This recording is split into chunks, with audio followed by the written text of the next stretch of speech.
നമ്മളിന്നിവിടെ ചെയ്യാൻ പോകുന്ന ഉഴുന്നുവടയാണ്. അതിനായിട്ട് 1/2 കിലോ ഉഴുന്ന് ഞാൻ രാത്രിയിൽ വെള്ളത്തിലിട്ട് വെച്ചിട്ട് രാവിലെ എടുത്ത് അരയ്ക്കുകയാണ്. അതിനെ നമ്മൾ കുറേശ്ശെയായിട്ട് അരച്ചെടുക്കണം. അപ്പോൾ നമ്മൾ ഉഴുന്ന് വെള്ളത്തിലിട്ട അതേ വെള്ളം തന്നെ ഒരു 2 സ്പൂണോളം ഒഴിച്ച് കുറേശ്ശിട്ട് അരച്ച് ഇതേ പരുവത്തിൽ കട്ടയിട്ട് അരച്ചെടുക്കുക. ആ രീതിയിൽ 1/2 കിലോ ഉഴുന്നും ഞാൻ ഇങ്ങനെ തന്നെ അരച്ച് എടുക്കുകയാണ്. അപ്പോൾ നന്നായി അരിഞ്ഞ് കിട്ടും. അതിന് ശേഷം അരച്ചെല്ലാം ഇപ്പോൾ 1/2 കിലോ ഉഴുന്ന് നമ്മൾ അരച്ചെടുത്തിട്ടുണ്ട്. ഇനി അതിലേക്ക് ഒരു 4 സ്പൂണോളം അരിപ്പൊടി ചേർത്ത് കൊടുക്കുക. എന്നിട്ട് നന്നായി മിക്സ് ചെയ്യുക. നന്നായി മിക്സ് ചെയ്തതിന് ശേഷം ഒരു 3 മണിക്കൂർ അങ്ങനെ നമ്മുടെ ഇതനുസരിച്ച് റെസ്റ്റ് ചെയ്യാൻ വെക്കുക. അപ്പോൾ മാവ് നന്നായി പുളിച്ച് വരും, ഒന്ന് പൊങ്ങി വരും. അപ്പോൾ നമുക്കത് ഉഴുന്നുവട നന്നായി സോഫ്റ്റായി കിട്ടും. അതിന് ശേഷം നമ്മൾ ഉണ്ടാക്കുന്നതിന് തൊട്ട് മുമ്പായിട്ട് ഇഞ്ചി ചെറുതായി കട്ട് ചെയ്തത്, പച്ചമുളക് കട്ട് ചെയ്തത്, സവാള ചെറുതായി അരിഞ്ഞത്, വേപ്പില, കുരുമുളക് തരിതരിപ്പായിട്ട് അരച്ചത് നമ്മൾ അരച്ചപ്പോൾ അതിലേക്ക് ആവശ്യമുള്ള ഉപ്പ് ചേർത്തിട്ടുണ്ട്. ഇനി ഇത് നന്നായി മിക്സ് ചെയ്തെടുക്കാം.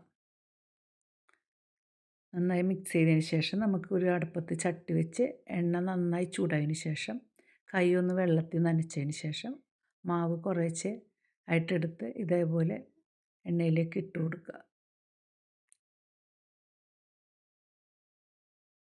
ഇപ്പോൾ രാവിലെ ഇടണമെങ്കിൽ ഒരു 2 മണിക്കൂർ അങ്ങനെയൊക്കെ 2-3 മണിക്കൂർ വെച്ച് കഴിയുമ്പോൾ ഉഴുന്ന് നന്നായി ഇതേപോലെ കുതിർന്ന് വരും. അത് അരച്ചിട്ട് ഇതേപോലെ തന്നെ 2-3 മണിക്കൂർ റെസ്റ്റ് ചെയ്യാൻ വെച്ചതിന് ശേഷം നമുക്ക് ഉഴുന്നുവട ഉണ്ടാക്കിയെടുക്കുകയാണ്.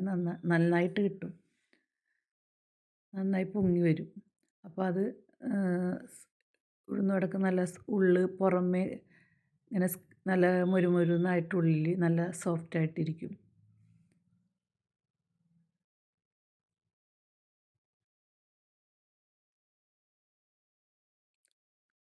കഴിയുമ്പോൾ നമ്മൾ വെള്ളം തൊടുമ്പോൾ മാവ് നമ്മുടെ കയ്യിൽ പിടിക്കാതെ നമുക്ക് പെട്ടെന്ന് ചെയ്യാൻ പറ്റും.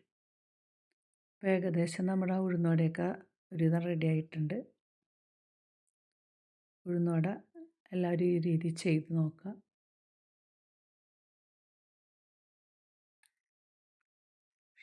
ഇഷ്ടപ്പെട്ടെങ്കിൽ ഷെയർ ചെയ്യുക, ലൈക്ക് ചെയ്യുക.